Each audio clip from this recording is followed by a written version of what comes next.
But hopefully we can get this going and get you guys up and running with your key workouts for your 70.3. Very, very excited about this. We are heading into the home stretch. So let me get things started. Let's look at our presentation and get you rolling here. Here we are. We are recording. I'm making sure we're recording, making sure that I hear my voice. And away we go. So this is your Team Empower webinar. This is our chance to talk about the focused workouts over the last few weeks of your season, kind of celebrate a little bit of some of the hard work that you've done, and look forward. Beyond the hard work, and since I'm rolling solo just as the coach who talks about exercise, I just want to also say that, what I hear every time I talk to Sarah is about, how much is happening with the fundraising and how much incredible work is going on. And, I'm very fortunate to be near the offices here for Smile Train and get to see some of the results and some of the photos of these kids and their families and what you are doing for them. And it's really pretty powerful. So now let's talk a little bit about the key workouts here and what we're going to get into. A quick agenda for our day today. We're just going to talk about where we are today, what you have accomplished as a team and throughout the training so far, and what I call the KISS segment, which is ultimately what it's all about when it comes down to triathlon. Is we just want to keep it simple. And for us, it's keep it simple, Smile Train. That's our focus. So moving through here, this is our agenda. This is where we are, folks. We are at the crunch time. We have 4 70.3 races going this year. We have Smile Train athletes at every one, so that fantastic jersey is going to cross the finish line of 4 different races in the next couple weeks. So Ironman Raleigh, we're looking at 6 weeks out. Ironman Hawaii, 70.3 Hawaii, 6 weeks out. That's going to be a nice busy weekend for me, checking results and making sure you're all doing great. Ironman Staffordshire, which I'm thrilled to be going to and can't wait to get over to see this course, is 8 weeks out. And then Ironman Mont Tremblant, which I've been to a number of times. I love that course. You guys that are going up there are in for a treat. That is only 9 weeks out. So we're 6 weeks, 8 weeks, and 9 weeks out, which should make you very excited, but could also make you feel like this little fellow over here. If you're feeling like that little fellow over there, please give me a shout and let's talk through it and make sure that you're okay. But it's exciting. This is what the race season is all about, and this is when we really get into the fun stuff. So what you have done over the last few weeks beyond the investment that you have made in Smile Train and the financial benefit that you're getting, but you've made a major investment in yourself. You've followed a 16 to 19 week training plan that we've put together here. If you've been hitting the numbers for each week, you're somewhere between 180 and 200 hours of training and a whole lot more hours spent trolling the internet, looking for new gadgets and buying new things and talking about triathlon every time you turn around. We figure that on average, we've lost 4 pairs of goggles in the locker room.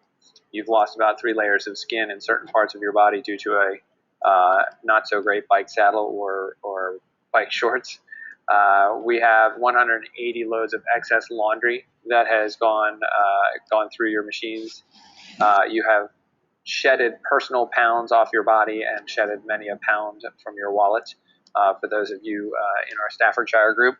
And then most importantly, we've expanded our heart rate zones and we've expanded our goals and we've achieved a lot of great things. So as we head into the home stretch, you take a short moment here, and I'd love to see you just pat yourself on the back. I mean, this is the real stuff. When somebody asks you if you want to do a triathlon, if you want to do especially a 70.3 race, it's not about the race. The reality is if we put you out there on a day, you could cover 70.3 miles. But it is the training and the dedication to work hard to get there. And that's something I always get very excited about as we talk to athletes. So congratulations, folks. You are moving out of the phase of kind of training for a race and training your body to get fit for a race. And we're moving into what we call the final phases, which is, as I said in my last email, it's dress rehearsal time. It's time to start practicing being a triathlon racer, not just a triathlete who trains for triathlons. So one of the big steps to get to that phase and get through that phase is what we call our key workouts. And the key workouts are, very specific. There's not a lot of them because they come to us here in the home stretch. But it's all about how we approach the workout itself, not necessarily the structure of the workout. So, key workouts allow us to do a couple of really important things. And most importantly is that they help us practice race type conditions. We deal with race type conditions such as our pacing. We deal with races because we don't cancel key workouts unless it's really bad out there. We deal with the weather, and then we deal with our equipment. And the most important thing of these key workouts is that we finish this workout not only with our bodies tired, but with our minds racing. And they're wondering, okay, what could I have done better? How could I have approached this workout in a different way? Is my equipment the right equipment for race day? And those are the things that we really want to walk away with. So, if you're doing a hilly course, if you're going to Mont Tremblant, the last 20K of Mont Tremblant is up and downhill. It is a brutal, sharp uphill. Do you have the right gears for that? Have you worked on your climbing? If you're riding a really small cog in the back, you're going to be in trouble back there. So let's think about that. Let's make sure we're prepared. There are changes that can be made to make sure that your race experience is equal to your fitness.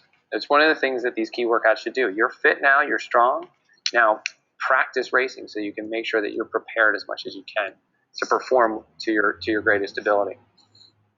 We have other things such as, your pacing. These workouts, we insert a lot of race-paced work into these workouts. The point is, you want to know, is your pace the right pace? A lot of times we always think, oh, am I going out too hard?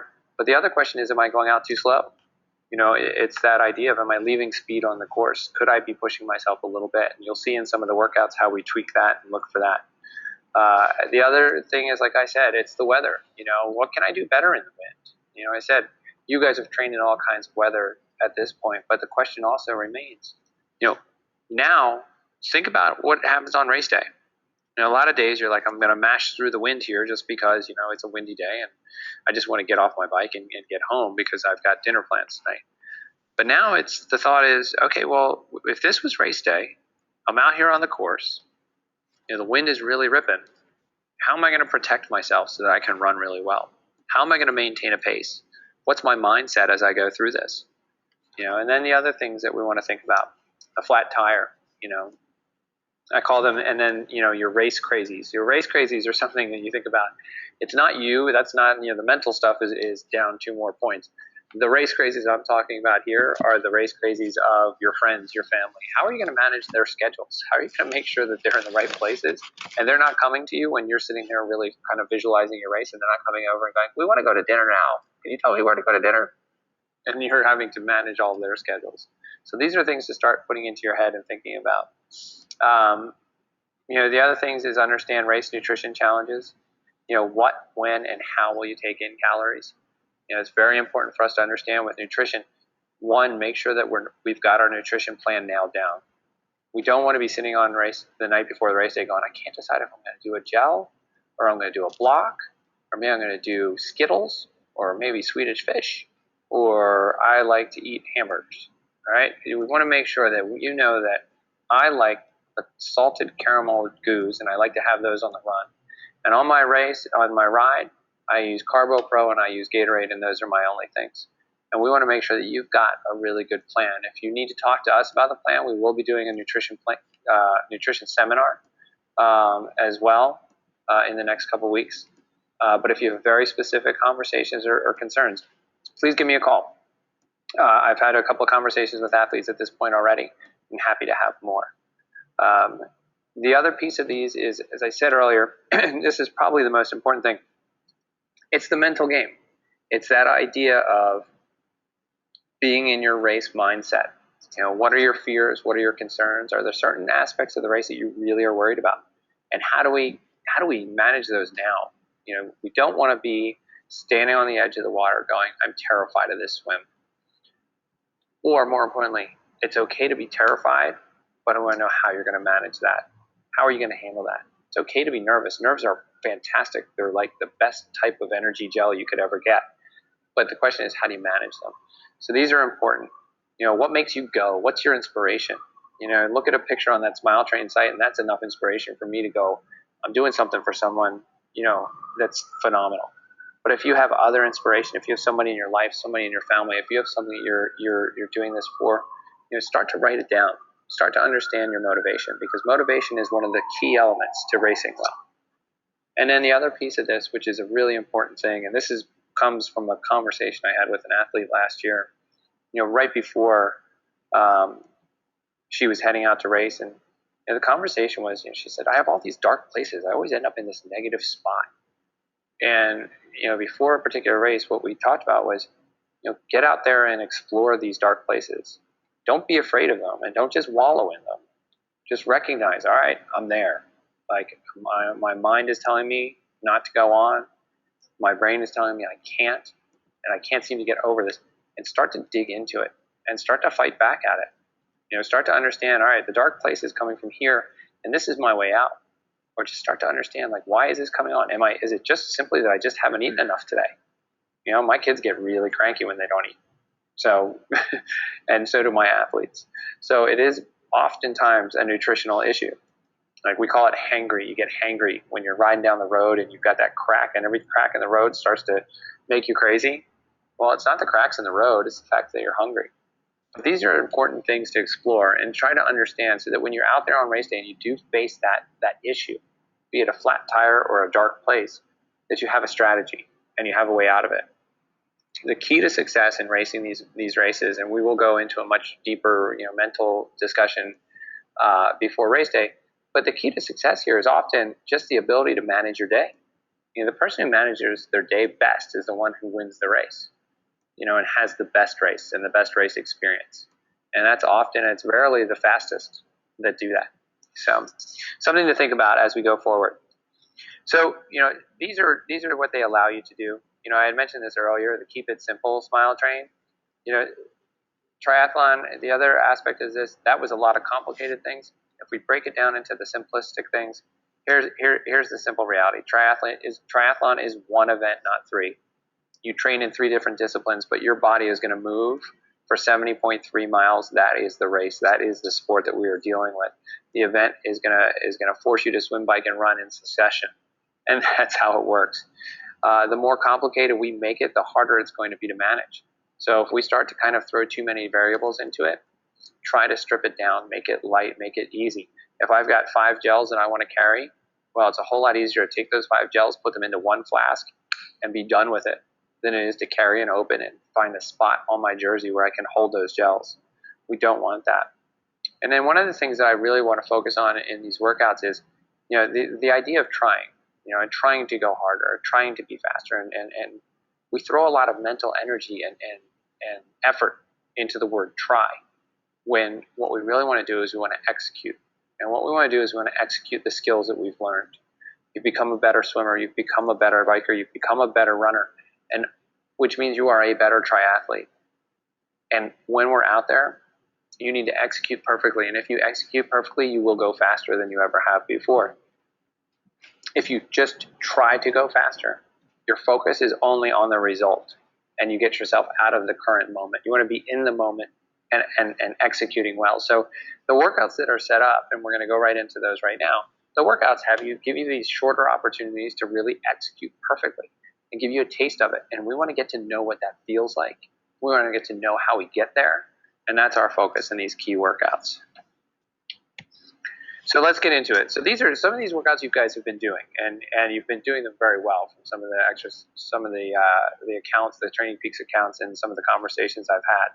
So this is very short, very simple. Long bike, short run. All right, like these. Unfortunately, we don't have 6 guys to help pedal you through on race day, but I do love this picture. It makes me laugh. The definition of the long bike, short run: it's an endurance pace ride with race paced builds of 2 times 15 and 1 times 30 minutes within the long ride period. So over that 3.5 to 4 hours, all we want is 2 perfectly paced efforts and 1 30-minute paced effort. And the goal is to give you, like I said, that small taste of it. If you feel like you need more, this is important, do another one. Like if you're like, yeah, I think I got it, and I want to do another one.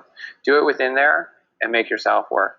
The paces should match your goal, 70.3 intensity and wattage. And then we go into a transition run. The transition run is a 15 to 30-minute run, and the focus is on relaxing into the first few minutes and building to your goal, 70.3 run pace. Now, these are workouts that we've done. We should have done them, and you should have seen these in your plans, and you should have been executing them already. What the trick now, and the reason this becomes a key workout, is because now the focus becomes very much on racing. All right, this is not your workout. This is your practice, your dress rehearsal. You're going to get your ride in, and you're going to nail those paces. And then the important thing, and this is the keeping it simple idea, you've executed the whole workout, you've nailed your paces. We have one goal. We want to understand the transition time. We want to understand in your transition that starts basically a mile or two from the transition area, still on the bike. What is your transition time? How are you transitioning? How are you moving from I'm getting off the bike, easing my way off the bike through the transition area, and then where do my legs suddenly come out of hibernation, essentially? Come off of that bike, and when do they go from bike to run legs to simply run legs? When do you feel that ease, there's my stride? That's what I've been looking for. And put a clock on it. Recognize it. It's important for you to do that, because the reason we want that is we want to do that a couple of times because I want to be able to know when I come off that bike on race day and my legs feel awful and I might start going to that dark place. I want to be able to tell myself, whoa, this is my strategy number one. It's only going to take me 4 or 5 minutes. Mm-hmm. During my workouts, it took me about 5 minutes to get my legs back. So give myself that 4 or 5 minutes. That's a long time. That's half a mile for most of us. All right? Give yourself that time.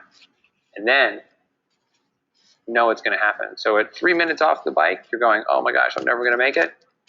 Recognize that at 5 minutes off the bike, you're going to start to be a runner again, and that's important. On the flip side, the short bike, long run. Again, we've been doing these as well. They've been kind of warm-up bikes for the run. So now what we want to do is make them more focused, more important. What we're doing here is we got 60 to 90-minute ride with 25 minutes of 70.3 race pace riding inserted, buffered by endurance and easy riding on either side. Immediately follow this by a quick transition right into your run, and this is a long run. This is a 60 to 90-minute run. All right, we want to, similar to the other brick workout, we want to allow your body to ease into your 70.3 race pace and carry that for 2 miles. And then after 2 miles, kind of settle into your nice long endurance running pace. Again, timing for this is your final build phase. And the simple part of this is we want to know your nutrition strategy. We want to know how will you carry it, when will you eat it, and how does it affect you. All right? So that's it. That's the focus there. You're going to run at your pace, and you want to see how well am I digesting my food? When do I need it? Is this really the right thing for me? Did I do this? This worked really great for me when it was 45 degrees outside, but now it's 90, and you know what? This is not working for me. So it's defining a lot, and that's a very important piece of what we're doing. So try to figure that one out. The other important thing is how you carry it. It's kind of what I said earlier about the gel flats. It drives me crazy sometimes, and this is probably one of my racing pet peeves, is to see someone out there running and their back pockets of their tri jerseys are just bouncing and bouncing and bouncing with these heavy things in them. They've got a can of Red Bull and 4 gels and salt pills, and it's all this stuff. Keep it simple. When you go through your transition into the run, it should be I pick up a gel flask and a hat and my running shoes, and I'm on my way. And then that's it. You don't need to carry anything else. All right, so that's important with the short bike, long run. The final one of the key workouts, and this is one that we will repeat as we go through, and this is probably one of my favorites. This is what I call the Groundhog Day workout. It's just one of those workouts that just keeps happening over and over again, but you learn from it every time. And it's really, really a great one to do, and it pushes you a little bit, pushes your edges a little bit, makes you work a little bit harder, keeps your intensity level up, but it's also repeated, so you can feel the same things over and over again. So in the Groundhog Day workouts, we essentially put together 2 to 3 shorter race-paced bricks and then repeat them within the same workout. So it's recommended that over the final 5 weeks, we decrease the length of those intervals. So it'll look something like this, and this is an outline and something you can look at. And there's some logistical challenges with these workouts, but if you can pull them off, whether it's with an indoor trainer or whether it's out there on the road, you've got some really good supporters or friends or other triathletes that are going to do it with you. These are really great. So, 4 weeks out, we do a 30-minute easy ride just to loosen up the legs. and then we do 30 minutes at race tempo, and then on your bike, and then you quickly transition to a race-paced 15-minute run. So that's a 45-minute break. You take 5 minutes, and then we repeat this. So it's a 45-minute, an hour and a half. It's basically a 3-hour workout, but what it does is it gives you 3 times to practice your transition. It gives you 3 opportunities to push your pace a little bit and see where you are.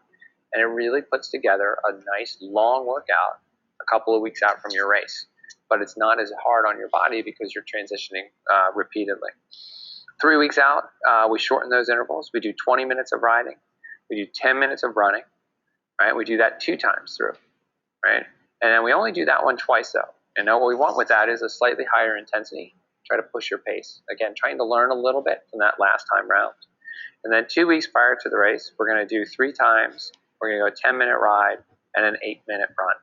All right, and that should take us about with 3 minutes rest. And again, same thing, pushing the intensity just a little bit further, trying to see if we can get a little bit more bump and push ourselves closer to that edge just a little bit more and see what we get. And if we can see what our edges are, it gives us an idea of just how far we can push ourselves. And this goes back to defining our pace and defining what we're capable of on race day. You know, I don't want you to get to a point where you are not satisfied with your race because you didn't go hard enough. But we also don't want to get to the point where you're not satisfied because you were walking by the time you're at mile 2 of the run. So, you know, the simple piece of this is a ton of transition practice. You are going in and out of transition repeatedly in this workout. You can set it up, break it down each time, and you're going to learn something. Trust me, you're going to learn something every time you do a transition. So set it up like it's the real deal. You know, lay your towel out, put your shoes on, put your helmet, put your glasses, all that stuff. Make these real transitions and don't mess around. You can even, if you feel like it, wear your wetsuit to the start. I think that would be great. And like I said, the bonus here is that you're finding that racing edge and understanding exactly what happens if you push past it or push right up against it and see what your success can be. So those are our key workouts. I feel, you know, when we put this presentation together, we're like, oh, it should be so much more. But the reality is, like I said, we're only 6 weeks away. You know, so as my little minion friend says, with only 6 weeks to go, there's just not that much work to do. But if we make that work really smart and we really use our heads, we're going to fine tune all this fitness that we have. We're going to get that body and that brain working together as one. And you're going to have a really incredibly executed race. So take a shot at these. They will be appearing in your training plans if they're not already. Obviously, some of them already are there, especially in this final build phase. And then we hit our peak phase next. So 2 more weeks here of the build, and then we're going to go into our final peak. And you're going to see these workouts, and we're going to see some great results. And as we get closer, folks, please don't be shy. Shoot us an email, ask me a question. We're usually pretty good about a 24-hour turnaround. If you haven't heard from us or you have something specific, please call me and we'll definitely set something up. But that's it for us for right now. I'll leave you one more time with our minion, and I'm going to turn this off and hope that I hear from you guys in the next few days. And thank you so much for joining along, and thank you for everything you're doing with Smile Train.